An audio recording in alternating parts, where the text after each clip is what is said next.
بندے کو پرسکون کر دیتے ہیں۔ اب اگلا کوشچن ذہن میں یہ پیدا ہوتا ہے کہ یہ برکت کیسے پیدا ہو سکتی ہے؟ تو چند اعمال ہیں کہ جن کے ذریعے سے انسان کی زندگی میں برکت آتی ہے، ذرا توجہ سے سن لیجئے تاکہ بات کو مکمل کریں۔ ان میں سب سے پہلے ہے تقوی بھری زندگی گزارنا، گناہوں سے بچنا، نیکوکاری کی زندگی گزارنا، معصیت سے خالی زندگی گزارنا، اس کو تقوی کہتے ہیں۔ احتیاط والی زندگی، ہماری زبان میں کہتے ہیں نا to be on the safe side, English میں کہتے ہیں، اور یہ to be on the safe side, تو شریعت کے دائرے میں to be on the safe side رہ کر زندگی گزارنا، اس کو تقوی کہتے ہیں۔ اللہ تعالیٰ فرماتے ہیں وَلَوْ أَنَّ أَهْلَ الْقُرَىٰ آمَنُوا وَاتَّقَوْا لَفَتَحْنَا عَلَيْهِمْ بَرَكَاتٍ مِّنَ السَّمَاءِ وَالْأَرْضِ، اگر یہ بستی دیسوں والے ایمان لاتے، تقوی اختیار کرتے، ہم آسمان سے برکتوں کے دروازوں کو کھول دیتے، تو اس سے برکت آتی ہے۔ تو سب سے پہلا کام گناہوں سے بچنا، نیکی کی زندگی اختیار کرنا، اس سے انسان کی زندگی میں برکتیں آ جاتی ہیں۔ دوسری چیز اللہ کا ذکر کثرت کے ساتھ کرنا، اللہ کا ذکر کثرت کے ساتھ کرنا۔ کیوں؟ اللہ کی ذات بھی برکت والی اور اللہ کا نام بھی برکت والا۔ دلیل قرآن عظیم الشان میں سے اللہ تعالیٰ فرماتے ہیں تبارک الذی بیدہ الملک، برکت والی ہے وہ ذات جس کے ہاتھ میں ہے ملک، تو ذات بھی برکت والی ہوئی۔ اور پھر فرمایا تبارک اسم ربک، برکت والا نام ہے تیرے رب کا، تو ذات بھی برکت والی اور اس کا نام بھی برکت والا۔ اس لیے ہمیں چاہیے کہ ایک تو اللہ کا ذکر کثرت سے کریں تاکہ زندگی میں برکت آئے، اور دوسرا یہ کہ ہر اچھے کام کی ابتدا بسم اللہ سے کریں۔ بعض مفسرین نے لکھا ہے کہ اسم جو لفظ ہے نا، اس کے کئی معنی ہیں عربوں میں۔ ایک اس کا معنی ہے نام، تو بسم اللہ کا معنی بنے گا اللہ کے نام کے ساتھ۔ اب یہ ترجمہ اکثر ہم پڑھتے بھی ہیں اور جانتے بھی ہیں، لیکن اسم کا ایک اور بھی معنی ہے عربوں میں، وہ ہے برکت۔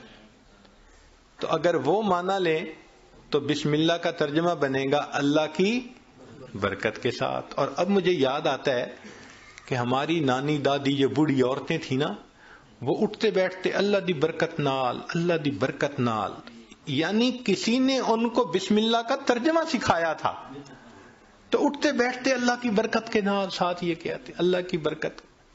تو بسم اللہ کو کثرت سے پڑھنا، گاڑی کا دروازہ کھولیں تو بسم اللہ پڑھ کے، چابی لگائیں تو بسم اللہ پڑھ کے، سٹارٹ کریں بسم اللہ پڑھ کے، کوئی بھی اچھا کام بسم اللہ پڑھتے رہیں۔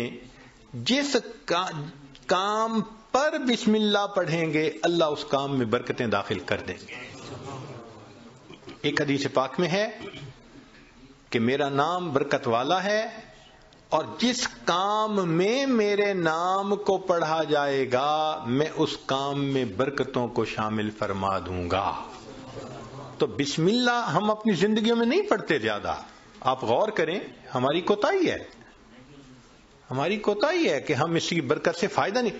ہمیں نہ طویلوں والوں کے پیچھے بھاگنا پڑے گا، نہ عملیات والوں کے پیچھے بھاگنا پڑے گا، نہ کسی اور کے پیچھے جانا پڑے گا۔ ایک بسم اللہ کی اپنی زندگی میں کثرت شروع کر دیں، اللہ تعالی ہر چیز میں برکتیں عطا فرما دیں گے۔ آپ اس کو تجربہ کر کے دیکھیے، سبحان اللہ، کیا برکتوں کا سمندر ہمارے پاس ہے اور ہم ادھر ادھر بھاگے پھر رہے ہوتے ہیں۔ یہ تو ایسا ہی ہوا کہ انسان دریا کے کنارے ہو اور پیاسا مر رہا ہو۔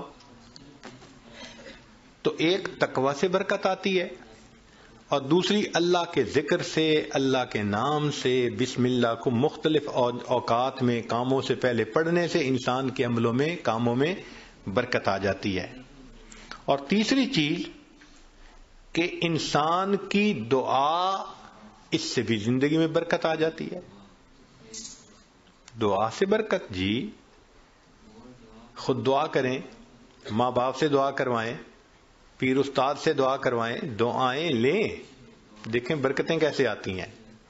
ایک ہوتا ہے دعا کروانا اور ایک ہوتا ہے دعا لینا، ان میں فرق ہے۔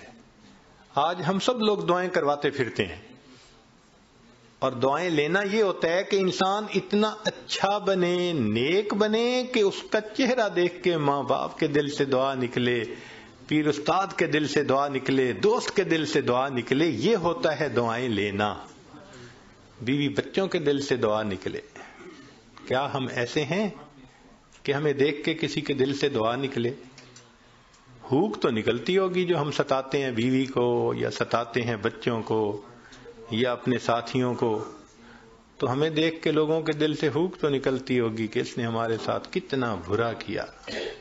کاش کہ ہم دعائیں لینے والے بنتے ہیں، دعا سے برکت۔ ذرا سنیے، ابو ہریرہ رضی اللہ عنہ نبی علیہ السلام کی خدمت میں حاضر ہوئے۔ اے اللہ کے حبیب صلی اللہ علیہ وسلم، میں باتیں آپ کی سنتا ہوں بھول جاتا ہوں۔ تو نبی علیہ السلام نے دعا دی، ایسی دعا ملی کہ فرماتے ہیں اس کے بعد میں بات سنتا تھا، مجھے بات بھولتی ہی نہیں تھی۔ انس رضی اللہ عنہ نے نبی علیہ السلام کی خدمت کی 10 سال۔ نبی علیہ السلام نے ایک مرتبہ دعا دے دی، اے اللہ اس کے رزق میں، عمر میں، اولاد میں برکت عطا فرما دے۔ فرماتے ہیں اللہ نے میرے رزق میں اتنی برکت دی کہ لوگوں کے پھلوں کا باغ تھا تو سال میں 1 مرتبہ پھل دیتا تھا، اور میرا پھلوں کا باغ سال میں 2 مرتبہ پھل دیتا تھا۔ اور فرماتے ہیں کہ اتنی میری آمدنی تھی کہ میں لکڑی کاٹنے والے کلہاڑے سے سونے کی ڈلیوں کو توڑا کرتا تھا۔ ذرا غور کیجئے، لکڑی کاٹنے والے کلہاڑے سے سونے کی ڈلی کو توڑا، تو وہ ڈلی کتنی ہوتی ہوگی؟ تولوں میں تو نہیں نہ ہوگی، تو کلوز میں ہی لگتا ہوگی کہ جو لکڑی کاٹنے والے کلہاڑے سے توڑتے تھے۔ اتنا سونا اللہ نے دیا، مال اتنا دیا، برکت اللہ نے۔ فرماتے ہیں کہ اولاد میں اللہ نے اتنی برکت دی کہ 100 سے زیادہ پوتے پوتیاں نواسے نواسیاں میں نے اپنی آنکھوں سے دیکھے۔ 100 سے زیادہ۔ اللہ اکبر کبیر، اللہ نے برکت دے دی۔ ایسی برکت تھی ان کے رزق میں کہ ایک صحابی ان کے گھر آئے۔ میں یہ بات سنا کے ذرا آگے بات پڑھاتا ہوں۔ ایک صحابی ان کے گھر آئے، کھانا کھایا تو انس رضی اللہ عنہ نے اپنی باندی سے کہا کہ بھئی تولیہ لاؤ، ہاتھ ان کے دھلائے ہیں تو وہ پوچھ لیں۔ وہ تولیہ لائی تو تولیہ میلا تھا، تو انس رضی اللہ عنہ نے ڈانٹا، دیکھ نہیں رہی تم اتنا میلا تولیہ لے کے آئی؟ وہ کہنے لگی بس تھوڑی دیر، جیسے ہم کہتے ہیں نا ویٹ اے منٹ۔ اس نے بھی کہا جی ویٹ اے منٹ، میں آتی ہوں۔ اور وہ سیدھا گئی، اور آگ جل رہی تھی، اس نے جا کے تولیہ اندر ڈال دیا۔ اب مہمان حیران ہے کہ تولیہ آگ میں ڈال دیا۔ تھوڑی دیر کے بعد اس نے تولیہ نکال دیا، صاف شفاف تولیہ، اور وہ لے کے آئی اور کہ پلیز پلیز ہاتھ آپ اپنے جو ہے نا اس سے صاف کر لیں۔ وہ کہتے ہیں گرم گرم تولیے، صاف ستھرا، میں نے اس سے ہاتھ تو خشک کر لیے۔ میں نے انس رضی اللہ عنہ کی طرف دیکھا تو پوچھا یہ کیا معاملہ ہے؟ تو انس رضی اللہ عنہ مسکرائے، کہنے لگے اصل میں میرے پاس ایک مرتبہ اللہ کے حبیب صلی اللہ علیہ وسلم تشریف لائے تھے، میں نے آپ کو کھانا کھلایا تھا اور ان کو ہاتھ خشک کرنے کے لیے تولیہ دیا تھا۔ جب سے اس تولیے کو میرے آقا صلی اللہ علیہ وسلم نے چھوا ہے، آگ اس کو اب جلانے سے باز آ گئی ہے۔ یہ میلا ہو جاتا ہے، ہم تنور میں ڈالتے ہیں، آگ میل کچیل کھا لیتی ہے، صاف تولیہ ہم باہر نکال لیتے ہیں۔ تو بھائی انہوں نے خدمت کی، اللہ کے حبیب صلی اللہ علیہ وسلم نے دعا دی۔ آپ بھی ماں باپ کی خدمت کر کے دعائیں لیں، بیوی بچوں کے ساتھ اچھا سلوک کریں، دعائیں لیں، دوست احباب سے دعائیں لیں، تو دعائیں لیں، پھر دیکھیں برکتیں کیسی آتی ہیں۔ تو دعا سے بھی انسان کی زندگی میں برکت آتی ہے۔ چنانچہ حضرت اختر تھانوی رحمۃ اللہ علیہ نے لکھا ہے کہ ایک ماں باپ تھے، ان کے 3 بیٹے تھے۔ تو جب جائیداد تقسیم ہونے کا وقت آیا تو ایک بھائی جو سب سے چھوٹا تھا نا، وہ کہنے لگا کہ بھائی تم دونوں ساری زمین پیسہ لے لو، والدین کی خدمت مجھے دے دو۔ وہ بڑے خوش ہو گئے، کہ چلو بھائی ساری جائیداد ہم مل گئی اور یہ کرے خدمت. اس نے خدمت کی. اب اس کے والد اس کو ایک نصیحت کیا کرتے تھے کہ بیٹا بس جس چیز میں برکت نہ ہو وہ نہ لینا, ہمیشہ وہ چیز لینا جو برکت والی ہو. بہت کہتے رہتے تھے.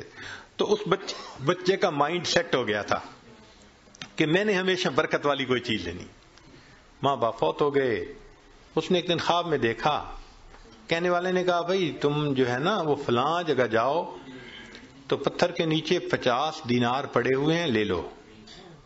تو چونکہ مائنڈ سیٹ تھا برکت والا تو اس نے پوچھا ان 50 میں برکت ہوگی؟ انہوں نے کہا نہیں برکت نہیں ہے. انہوں نے کہا مجھے نہیں چاہیے. صبح اٹھا, بیوی کو خواب سنایا تو بیوی ماشاءاللہ پھر بیوی ہوتی ہے, کہنے لگی لے لو جا کے. اس نے کہا بھئی برکت نہیں, میں نہیں لوں گا. اس نے کہا نہ لینا, ذرا جا کے دیکھ تو لو نا پڑے بھی ہیں یا نہیں. اس نے کہا دیکھنے بھی نہیں ہے. خیر بات چلی گئی. اب کچھ دنوں بعد پھر اس نے خواب دیکھا. کہنے والے نے کہا بھئی فلاں جگہ 10 دینار رہ گئے ہیں, وہ لے لو جا کے. اس نے کہا برکت ہوگی؟ اس نے کہا برکت نہیں ہوگی. اس نے کہا مجھے نہیں چاہیے. صبح اٹھ کے بیوی کو خواب سنایا. اس نے کہا دیکھا آپ نے 40 کا نقصان کر دیا نا, پہلے لے لیتے تو 50 ملتے. میں تو اب بھی کہتی ہوں میرا مشورہ تو یہی ہے کہ جاؤ 10 ہی لے لو. اس نے کہا بھئی برکت والے نہیں, مجھے نہیں چاہیے. 10 بھی گئے. پھر کافی دنوں کے بعد خواب آیا, کسی نے کہا بھئی 1 دینار رہ گیا ہے, جاؤ اور فلاں جگہ سے لے لو. اس نے کہا برکت والا ہوگا؟ اس نے کہا ہاں برکت والا ہوگا. وہ صبح اٹھا, بیوی کو سنایا اور جا کے برکت والا دینار لے لیا. جب گھر لا رہا تھا تو اس کے دل میں خیال آیا بھئی بڑا عرصہ گزرا, کبھی کوئی اچھی ڈش نہیں بنی اور مزے کا کھانا نہیں کھایا, آج اللہ نے یہ 1 دینار دے دیا ہے تو چلو کچھ لے جاؤں. تو وہ گیا, مچھلی بک رہی تھی بڑی ساری, اس نے لے لی. مچھلی لے کے گھر آیا, بیوی کو کہا کہ دیکھو بھئی وہ دینار مل گیا تھا, میں نے اس میں سے کچھ خرچ کر کے یہ مچھلی لے لی کہ تم آج پکاؤ, کھانا تو اچھا کھائے نا آج. اس نے کہا بہت اچھا. اب وہ جب مچھلی کو تیار کرنے لگی تو جب کاٹا تو اس کے پیٹ میں ایک ہیرا تھا, ڈائمنڈ تھا. اب اس نے اس کو نکالا تو چمکتا ہوا ڈائمنڈ. اس نے کہا میں تو جیولر کے پاس لے کے جاؤں گا. جیولر کے پاس لے کے گیا تو وہ دیکھ کے کہنے لگا تمہیں یہ ملا کہاں سے؟ اس نے کہا مجھے تو مچھلی کے پیٹ سے ملا. اس نے اس کو تولا, وہ اتنے کیرٹ کا ڈائمنڈ تھا کہ جب اس نے اس کی پیمنٹ کی تو اس بندے کے ساری زندگی کے خرچے سے وہ قیمت زیادہ تھی. ایک ہی مرتبہ اللہ نے پوری زندگی کا خرچہ دے دیا. اس کو کہتے ہیں برکت. ہمیں اصل میں کسی نے سکھایا ہی نہیں شروع سے کہ یہ بھی ایک مانگنے والی چیز ہوتی ہے. ہم اللہ سے یہ تو کہتے ہیں کہ ابھی 1000 پاؤنڈ ہے تو اللہ مجھے 2000 پاؤنڈ دے دے, 3000 دے دے. یہ تو کبھی نہ مانگا. اللہ جو آپ نے دیا ہے اس میں برکت دے دیجئے, اسی میں برکت مل جائے. یقین سے عرض کرتا ہوں ہماری پریشانیاں آج ختم ہو جائیں. ہمیں کم نہیں دیا اللہ نے, لیکن ان میں چونکہ برکت نہیں, مسئلے حل نہیں ہوتے. تو اللہ سے برکت مانگیے. تو وہ برکت ملتی ہے تقوی سے, وہ برکت ملتی ہے بسم اللہ کے پڑھنے سے, اللہ کا ذکر کرنے سے, دعا سے, ماں باپ کی دعائیں لینے سے, اور وہ برکت ملتی ہے قرآن مجید کی تلاوت کرنے سے. دلیل حدیث پاک سے نبی علیہ السلام نے فرمایا تبرک بالقرآن فإنہ کلام اللہ. تم قرآن سے برکت حاصل کرو, یہ اللہ کا کلام ہے. اب آپ بتائیے کہ ہمارے گھروں میں کتنے لوگ ہیں جو باقاعدگی سے روزانہ گھر میں تلاوت کرتے ہیں. ہفتوں گزر جاتے ہیں, مہینوں گزر جاتے ہیں. عام بندوں تو کیا بات کرنی, نمازی بندے تلاوت نہیں ہوتی. تو جب گھر میں نماز کی قرآن کی تلاوت ہی نہیں ہوتی تو برکت کہاں سے آئے گی بھائی؟ تو اس کی روزانہ گھر میں تلاوت, بھلے سورہ یاسین پڑھ لیں, سورہ الرحمن پڑھ لیں, آخری 10 سورتیں پڑھ لیں, مگر بس آج ایک کمٹمنٹ کر لیں دل میں, ہمارے گھر میں ڈیلی قرآن مجید کی تلاوت لازمی ہے. جس طرح گھر میں کھانا روز پکتا ہے نا، اسی طرح یہ روحانی کھانا بھی روز پکنا چاہیے، روز قرآن کی تلاوت ہونی چاہیے۔ تو قرآن مجید کی تلاوت سے برکت ہے، بیوی بھی پڑھے، بچے بھی پڑھیں، میاں بھی پڑھے، دیکھو برکتیں کیسے آتی ہیں۔ اور آخری چیز کہ فرمایا کہ حج اور عمرہ کرنے سے زندگی میں برکت آتی ہے۔ اللہ تعالیٰ اپنے گھر کے بارے میں فرماتے ہیں مبارکن ھدی للعالمین۔ تو مبارکن کا کیا مطلب ہوتا ہے؟ برکت والا گھر ہے۔ اسی لیے نبی علیہ السلام کی خدمت میں اگر کوئی رزق کی تنگی کا کہتا تھا نا، تو نبی علیہ السلام فرماتے تھے جاؤ حج یا عمرہ کر کے آؤ۔ اور ایک حدیث پاک میں ہے بار بار حج یا عمرہ کرنا انسان کے رزق کی تنگی کو ختم کروا دیتا ہے۔ تو ظاہر تو لگتا ہے کہ اس کے اوپر 1000 پاؤنڈ لگیں گے، مگر اخلاص کے ساتھ اگر کرے تو یہ نہیں پتہ چلتا کہ بھئی 10 کے بدلے اللہ تعالی 10,000 واپس دے دیں گے۔ تو ان اعمال سے برکت بڑھتی ہے، ہم ان اعمال کو اپنائیں تاکہ اللہ رب العزت ہمیں برکتیں عطا فرمائیں۔